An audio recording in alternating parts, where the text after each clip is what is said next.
munsi wa none tugiye kurebera hamwe ijambo Muammar Gaddafi wahoze ari perezida wa Libya yavuze rikaba imbarutso y'ibyatumye riganisha ku rupfu rwe.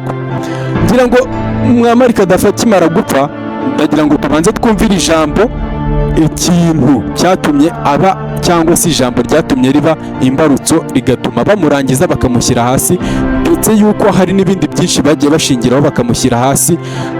Gaddafi yarabibonaga, aho kugira biceceke ahubwo we akabivuga. Cyane cyane nk'umusiramu wa nyawe, Gaddafi yavugaga ko kubona ikintu kibi ukagiceceka, akenshi guceceka ukuri ahanini uba uri umukozi wa shayitani. We yavuga ko iyo ubonye ukuri ukaguceceka uba uri mu kigare kimwe na shayitani. Niyo magambo ya Muammar Gaddafi. Biri mu ijambo tujye kurebera hamwe, wicare utuze uryumve neza. Amagambo Muammar Gaddafi yavuze 2015 aho ibihugu bigizwe na NATO byaje kuba byakataka Libya, bitwaza yuko bije kurenganura abaturage ba Libya, bagafata ibintu byose bakabishyira hasi. Ariko mu mwaka wa 2015 hari imeri zasohotse zivuye mu biro byo muri Leta Zunze Ubumwe za Amerika, bivuye kwa Minisitiri Hillary Clinton, byavugaga ko aho ibihugu bya NATO byatatse Libya nta kintu na kimwe mu byo bamushinjaga byari bihari, kuko ahanini Gaddafi ubundi bamushinjaga gutunga ibisansu bya kirimbuzi, ariko ibyo bisansu nta byari bihari. Ahanini Gaddafi buri ikintu yazize, impamvu nyine ikintu twavuga ngo NATO yazize nta mpamvu n'imwe, ahubwo byari mu nyungu zabo bitewe n'ubukungu yari afite cyangwa se ibikorwa yari afite byo kwiteza imbere, uburyo ifaranga rya zahabu rizajya rihuza Afurika yose, by'amafaranga y'Amafaransa muri Afurika n'ibindi byinshi cyane, ndetse na peteroli. Ibyo ngibyo nibyo byatumye baza kwica Muammar Gaddafi, ndetse n'ibindi bindi uzumva Gaddafi bagenda bamushinja, ariko akenshi ibyabaga byihishe inyuma n'ibyo ngibyo byo kwiteza imbere. Niyo mpamvu uzasanga mbere y'uko Gaddafi bamuvana ku butegetsi, uzasanga igihugu cya Libya cyari kibayeho neza, ugasanga abaturage babayeho neza, kwiga ni ubuntu, amashuri ni ubuntu. Umubyeyi wagiye kubyara, iyo avuye kubyara baramuhemba, gushaka urubyiruko rwawe iyo rwabaga rugiye gushaka rwarahembwaga. Ugasanga ni igihugu cyiteje imbere, aho wasangaga igihugu nka Libya cyari ubutayu, ariko mu gihe gitoya Gaddafi yamaze, ntabwo twavuga ngo ni igihe gitoya kuko Gaddafi yamaze imyaka 40 ku buyobozi, igihugu cyari ubutayu cyongeye kibura igihugu gitemba amazi, gifite amashyamba, igihugu cyari ubutayu. Ibyo ngibyo ubundi Gaddafi yakoze bigaragara gakeya ahantu hose hari ubutayu n'ubuyobozi, bitewe n'ukuntu ubuyobozi babugiye butandukanye. Uyu Gaddafi amagambo yagendaga avuga, akenshi abazungu bamuburiraga bakavuga yuko azayazira. Aha Gaddafi yari yitabiriye inama ya UN yitabiriwe n'ibihugu byose biba mu muryango w'abibumbye. Iyi nama rero niho yaje kuba yavugira iri jambo. Iyi nama rero yari yabaye muri New York, nubwo Gaddafi bamuhagurukije bavuga ngo ageze imbere nk'umuntu wari wahagurukiye Afurika, yaragiye kugeza nyine imbere y'imbaga nyamwinshi y'abaperezida baturutse hirya no hino, kuko murabizi UN buriya ni umuryango washinzwe mu 1945 ugashingwa n'ibihugu bikeya cyane bigeze kuri 3 kugira byifatanye birwanye Ubudage. Ariko nyuma yaho, nyuma y'intambara ya gatatu y'isi, UN niyo yaje kuba yagira gutya ikorana amasezerano n'ibindi bihugu, aho ibihugu bizajya bisinyanya amasezerano yuko igihugu kiri muri UN nta gihugu cyatera ikindi, kandi icyo gihugu kiri muri UN igihe gitewe gishobora kuba cyatabarwa. Aya magambo rero tugiye kumvira ahangaha nayo Gaddafi yavuze, yayavuze isaha yose, ayavuga nta ngingimira rwose, areba mu maso y'abazungu, ayavuga arebana nabo, abatera n'impapuro mu maso. We yarahagarariye ameze nk'umuperezida nyine uhagarariye Afurika, yarahagarariye ibihugu byose muri Afurika. We yari perezida twavuga wa African Union, ni urwo rwego yari yagiyemo. Yatangiye avuga ngo reka nizere ko inama n'ibigiye kuvugirwa aha bizahora mu mateka. Ati njyewe waje uhagarariye umuryango wa Afurika ndetse n'ibihugu bigize ibihugu bya UN, ariko kuri iyi nshuro naje mpagarariye Afurika irimo ubwami burenga, aba burimo indimi zigiye zitandukanye. Kuri iyi nshuro ndaza kuvuga mu izina ryanjye. Reka mbanze mpereze felicitation Perezida Barack Obama, ni perezida wa Amerika. Icyo gihe perezida wa Amerika yari Obama, ariko icyo gihe nyine byaratunyuze nk'abanyafurika. Iryo ni ijambo Muammar Gaddafi yatangiye avuga ashimagiza Obama, umuhungu wacu ukomoka muri Afurika. Icyo gihe Afurika yari imeze nabi, ubona nyine ikeneye imbaraga nyinshi cyane za Amerika cyangwa se n'ibindi bihugu, ariko nka Obama twari twizeye neza nk'umunyafurika ukigera ku buyobozi bwa Amerika, ari we muntu wa mbere ubaye umuperezida wa mbere wa Afurika wari guhesha ishema Afurika. Ntabwo Gaddafi yari azi ko umuntu ari gushimagiza ari we uzamwica. Ako kantu ko ntako yari azi. Icyo gihe niwe wari perezida wa Amerika, Barack Obama. Mwibuke neza ko akomoka he? Muri Kenya. Aha yari ari kumushimira, azi ko ari umuntu uzarebera inyungu za Afurika, ariko wapi. Ati iyi nama ibaye aho isi yose imeze nk'aho iri mu bibazo bitandukanye, ari nayo mpamvu tugira ngo dushyire hamwe turebe uko ibyo bibazo twabihashya. Ati ikibazo kimwe tugomba guhashya ni ingaruka z'ikirere, ndetse tugahangana n'ikibazo cy'inzara n'ikibazo cy'amazi ku isi yose. Ibyo ngibyo nibyo Gaddafi yatangiye yibutsa abantu bari muri iyo nama. Ahantu henshi ari kubura amazi, turi kugenda tubona nta musaruro uhari. Icyo gihe Gaddafi yari ari gusobanura ikibazo nyine cy'ukuntu hari ikibazo cy'amazi, ndetse tugahangana n'ibibazo biterwa n'ibiza, yaba ibyatewe n'abantu cyangwa se ari ibyatewe n'ibibazo muri rusange, ari kamere y'isi yateye nk'ibyo bibazo nk'imvura nyinshi. Ndetse naho ngaho Muammar Gaddafi yatangiye avuga ngo icyo bita virusi yitwa influenza H1, iyo ni virusi yakorewe muri laboratoire kugira benshi babifitemo inyungu bo bagurisha iyo miti. Wumva ayo magambo Muammar Gaddafi yavugaga, we ntabwo yacaga ku ruhande avuge ngo nyine aberereka ahishira, no, we yagiye hariya ku mugaragaro atangiye kubishinja abazungu, ababwira mu maso ati mwebwe mujya muri laboratoire mugakora amavirusi mukaza mukayatera abantu, mwebwe mukayagurisha. Mwumve ibintu Muammar Gaddafi yavugaga. Ahangaha mwibutsa ko yari mu nama ya UN 2011, aho intambara ubundi ya UN cyangwa se NATO yatangiye na Libya. Ati ndetse nanone ikintu uyu munsi tugomba kuganiraho uyu munsi ni ikintu cyuzuye uburyarya, ikintu ibihugu byinshi bifite imbaraga byigira nkaho ari bya ntamunoza, aho usanga biri kwicisha abandi inzara, ndetse tugahangana n'ikibazo cy'ibihugu bishaka kwiguzaho imitungo y'ibindi bihugu. Ndetse nanone ikibazo tugomba kuganira kuri uyu muryango, imbaraga z'ibihugu biri muri uyu muryango, kuko uzasanga ibihugu byashinze uyu muryango nka Amerika ni ibihugu ubundi byishyize hamwe bine kujya birwanye igihugu cy'Ubudage mu ntambara ya kabiri y'isi ya kabiri, kugira bifatire n'Ubudage ibihano. Icyo gihe Gaddafi yari ari kubibutsa yuko ibihugu bifite ikintu bita veto.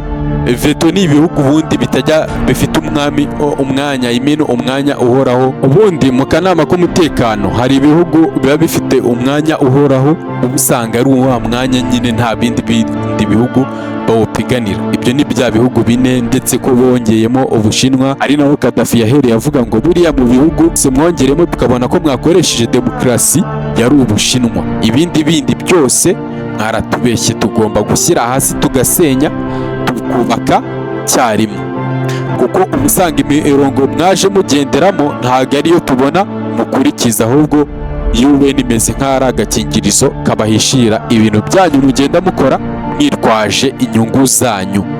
Ubundi ibihugu byashinze umuryango w'abibumbye ni ibyo bihugu bine. Gaddafi wari ari kuvuga ko ibyo bihugu bingana n'ibindi bihugu, kandi nayo mategeko n'ibindi bihugu byaje byubahiriza kandi bizi ko bizakomeza kugenderaho. Muammar Gaddafi avuga yuko ibi bihugu byihaye droit de veto ni imbaraga nyine uba usanga igihugu kimeze nk'igipolisi cy'isi, uba usanga igihe ibihugu nk'ijana cyangwa 200 byatoye nk'ikintu bikavuga haraba intambara, igihugu kimwe kikaza kikabivuguruza muri bya bihugu 4, kimwe gifite droit de veto, gishobora kuba cyahakana ibintu byose ibindi bihugu byatoye, ariko igihugu kimwe cyaza kikabihakana mukabona kirabyanze. Hamwe na hamwe muzabona aho Isiraheli izakomeza gukora intambara, ariko Amerika izivuge intambara igomba gukomeza. Icyo gihe ni igihugu nyine gifite droit de veto, biba bimeze nk'aho byihaye intambara, bitanganya n'ibindi bihugu biri muri UN, biri mu muryango umwe imbaraga. Aha Muammar Gaddafi yakomeje abasomera amategeko, kuko yaje yitwaje imizingo y'ibitabo y'amategeko agenga UN, kuko UN nyuma y'intambara ya kabiri y'isi, ubundi wasanze Amerika niho yatangiye ubukoloni bwayo, imeze nk'aho ikoloniza ibindi bihugu, ikaza ikabinjiza muri UN. Aho ngaho UN uba umeze nk'aho ufungiwemo, ari nk'umupolisi cyangwa nk'umubyeyi ukureberera mu rugo rwiwe, ari we Amerika. Ubwo Amerika we araba umubyeyi. Naho ngaho rero Muammar Gaddafi yahereye avuga muri ibi bihugu byihaye droit de veto, tugomba gushyira hasi tukangana, agahugu gatoya kakangana n'akanini, kandi na cya gihugu kinini ntikizajya gishaka kwikubira imitungo y'ibindi bihugu kuko cyo gifite agatuza kanini. Oya, ako kantu yaba ari nk'ikimenyane cyanyu mwishyiriyeho. Ibyo ngibyo nibyo Muammar Gaddafi yavuze. Ati twebwe bimeze nk'aho umuryango w'abibumbye washinzwe n'ibihugu 3 bitageze kuri 4, ariko bishaka kurwanya Ubudage, nta yindi nyungu nyine y'ibindi bihugu bashatse gushyiraho. No, ati mwebwe mwashatse ko dukomeza kugendera kuri iyo mirongo twasanze mugenderaho, mudashaka kumva ibitekerezo byacu. Ndetse Muammar Gaddafi akomeza kugenda avuga ati na n'uyu munsi umuryango w'abibumbye imyaka umaze na n'uyu munsi, kuko ushinzwe mu 1945, ati umuryango w'abibumbye washyizweho, ushyirwaho n'ibyo bihugu, bashyiraho n'ibintu bagomba kugenderaho. Ubundi byatangiye ari ibihugu 60, ariko icyo gihe muri iyo myaka nyine bashinze uwo muryango w'abibumbye. Umuryango w'abibumbye wongeyemo ibihugu byinshi, ariko icyo Muammar Gaddafi yasabaga ni uko mu bintu bongeye bagomba kongeramo ububasha bw'ibindi bihugu byose biba muri UN. Nicyo Muammar Gaddafi yashingiragaho avuga. Abavuga za Amerika na biriya bihugu bitarenze 3 nk'Uburusiya n'Ubwongereza. Ubu ngubu nibyo ubundi yavugaga, kuko byo ikintu kibagaragaza nk'aho bafite imbaraga ni ukugira bajye batsikamira ibyo bihugu bitoya. Ibihugu bitari bihari bo batoye amategeko, ibyo bihugu binini nibyo byayitoriye ari 3, bigenda byongeramo twa duhugu dutoya, uba usanga badutsikamira.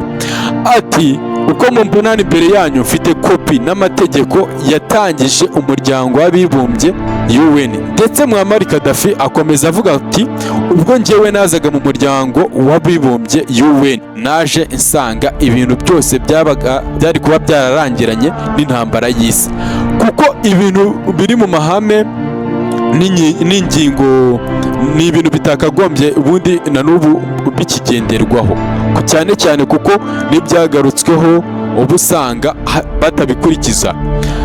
Nanone Muammar Gaddafi akomeza avuga ati muri ayo mahame ameze nk'ayashyizweho n'uwo muryango w'abibumbye, bigaragaza ko ibihugu byose bireshya, ab'ibikuru n'ibihugu bitoya. Imbere y'umuryango w'abibumbye utwo duhugu twose turangana.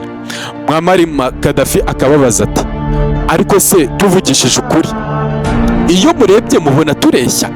Ese niba tureshya kuki akanama k'abibumbye nyine hari ibihugu 5 bihorana umwanya uhoraho muri UN, umwe uri permanent ibihe byose? Ati ibindi bihugu bitoya cyane cyane nk'ibyo muri Afurika n'ibindi bihugu bitoya, nyuma ya bya bihugu nyine 3 Muammar Gaddafi yavugaga byatangije umuryango w'abibumbye. Kuki ibyo bitava ku mwanya munini bimere nk'aho biri kuri rev imwe n'ibindi bihugu kandi muvuga ko tungana? Ni ukubera iki? Ni ukubeshya. Ndetse nanone Muammar Gaddafi agakomeza avuga ngo iryo beshya mwashyize mu bitabo mumeze nk'aho mudupfukisha mu maso umuryango w'abibumbye, ati ibihugu byose twebwe turangana, ibihugu binini n'ibitungo turangana. Ati ese kuki hari ibihugu bifite veto? Ati natwe dufite veto, bya bindi nababwiraga bifite veto. Ati wapi? Ati Muammar Gaddafi akomeza ababwira ati gahunda y'umuryango w'abibumbye uko mugomba kwemeza, uko umuryango w'abibumbye gahunda yabo igisirikare kigomba gukoreshwa mu nyungu zabo, igihugu cyose kiri muri UN bikarwanira hamwe mu gihe bimeze nk'aho biri gutabara isi, cyangwa se hari igihugu gishobora kuba kiri gukora ibisasu kirimbuzi. Apana bya bindi wabaza kubona nka Amerika irihuruje cyangwa Ubufaransa biragiye bihurira ku gahugu kamwe kandi bigiye mu nyungu zabo, bohereje n'igisirikare cyabo. Aho Muammar Gaddafi we yavugaga ngo igihe ibihugu byose biri muri UN nibijya gukora intambara cyangwa se ajya bari ibintu bakoreye iperereza bafiteho amakuru, kandi nibagenda bagendere hamwe nk'ibihugu biri muri UN. Apana bya bindi uzabona Amerika yihuruje ikajya gutangiza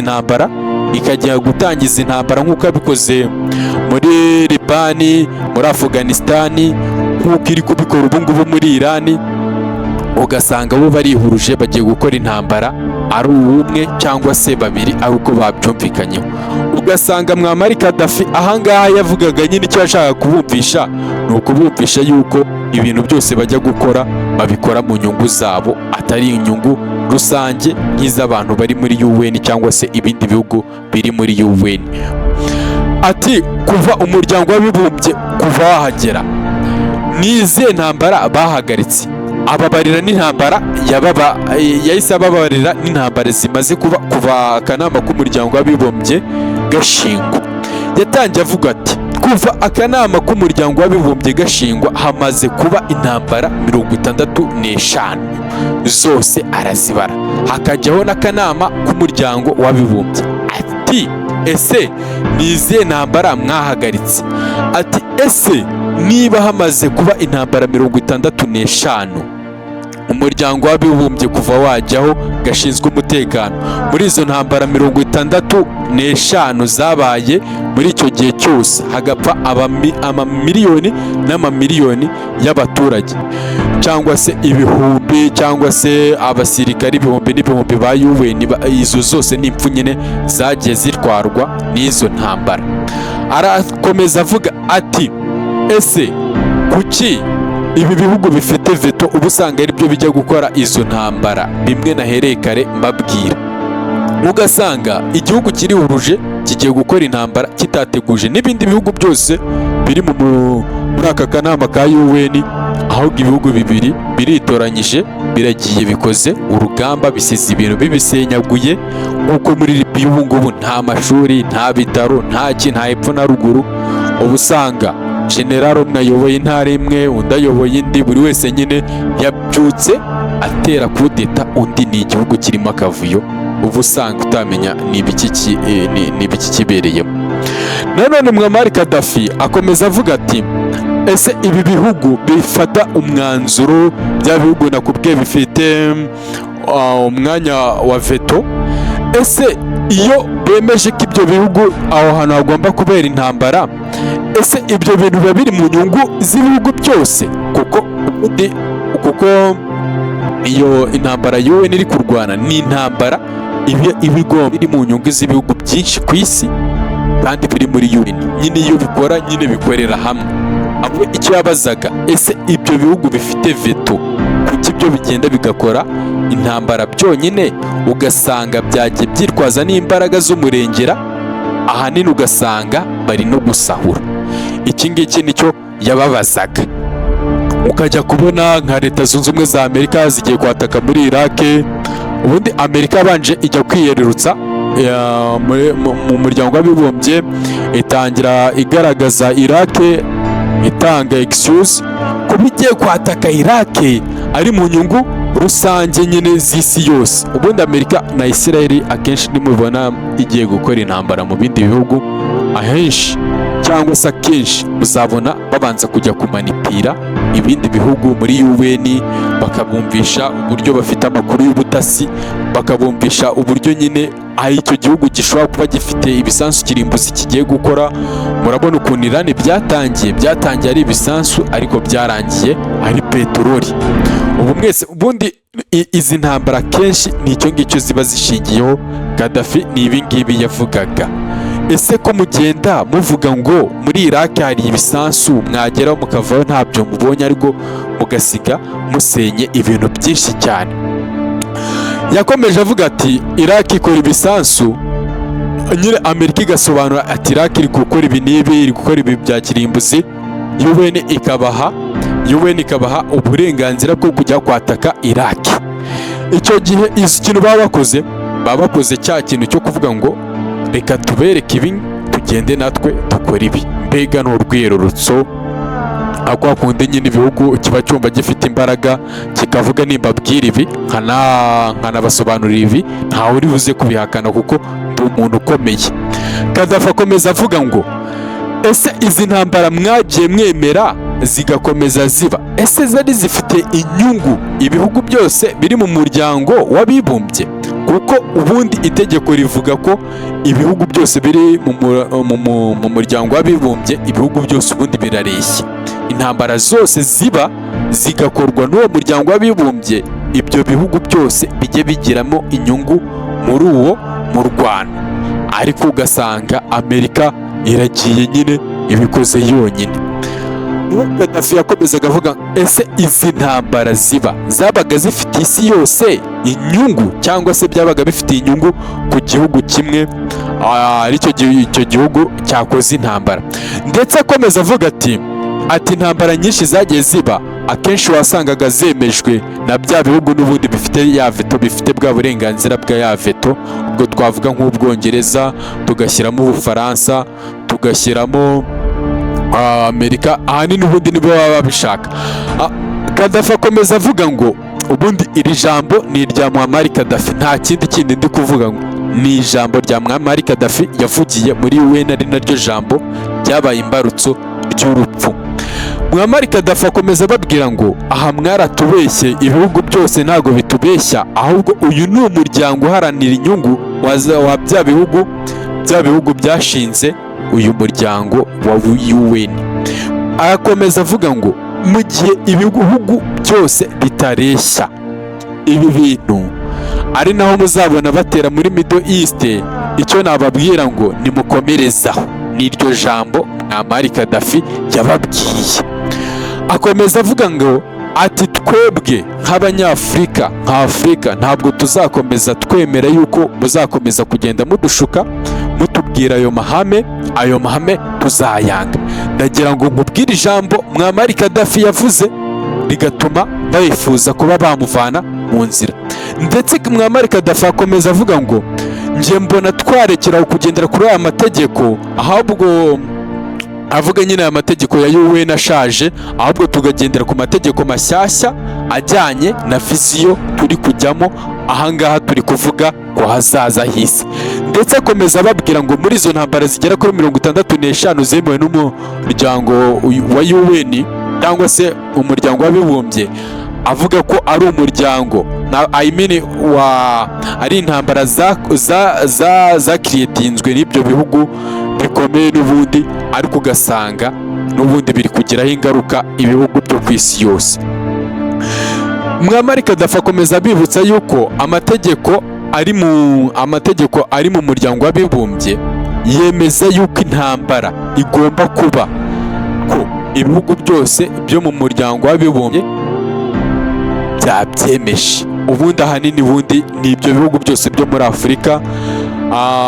We yakomeje anatanga ingero zo muri Iraq, akomeza atanga ingero za Leta Zunze Ubumwe za Amerika, aho uzasanga ibihugu byinshi, bino bihugu bikomeye bizagenda bivuga ngo tugiye kurwanya nk'ibyihebe, ariko ugasanga nk'ibyo bihugu bigiye mu nyungu zabo. Ariko ubundi UN ivuga yuko umuryango ibihugu biva mu muryango w'abibumbye, ndetse akomeza babwira ngo ubundi inyungu z'ibi bihugu bigenda biteza intambara kujya bigende byonyine bikora izo ntambara, usange n'ibyo bihugu bifite ijambo rya nyuma, uba usanga ari ibihugu bitavugirwamo, uba usanga ari bya bihugu bifite imbaraga za veto. Akenshi usanga ari bya bihugu bigiye kurwanya izo ntambaro zihisha inyuma y'izina rivuga ngo tugiye kugarura amahoro, tugiye gutabara ubuzima bw'abaturage, tugiye kurengera inyungu z'abaturage, ariko ugasanga izo ntambara ibyo bihugu byakoresheje intambara, byakoresheje imbaraga nyinshi, imbaraga z'umurengera, ugasanga hapfuye abaturage benshi, ugasanga n'icyo gihugu gisigayemo ibibazo byinshi, ugasanga neza n'ubundi nibyo byabaye mu gihugu cyiwe cya Libya.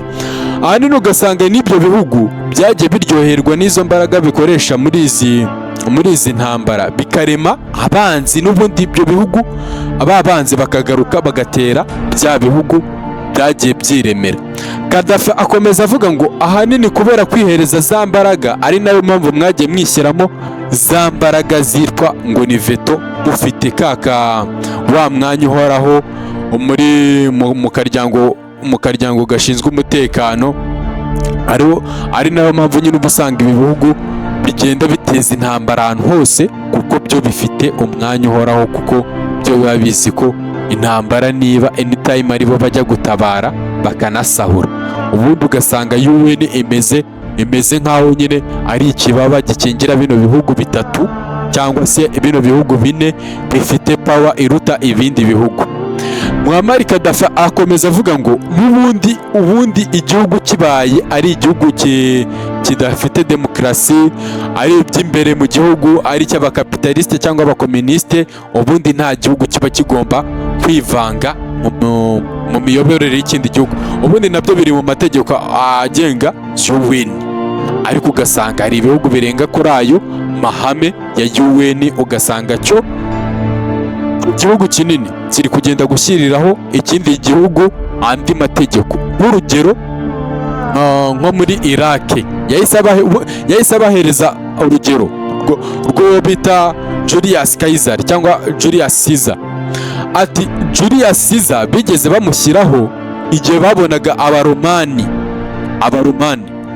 aho babonaga abaromani abaturage baradembye bishimye, bashyiraho Julius Caesar, bamushyiraho kugira ngo ayoboze abaturage b'abaromani igitugu. Ubundi mu buyobozi sometimes hari igihe kuyoboza nyine igitugu biba bikenewe.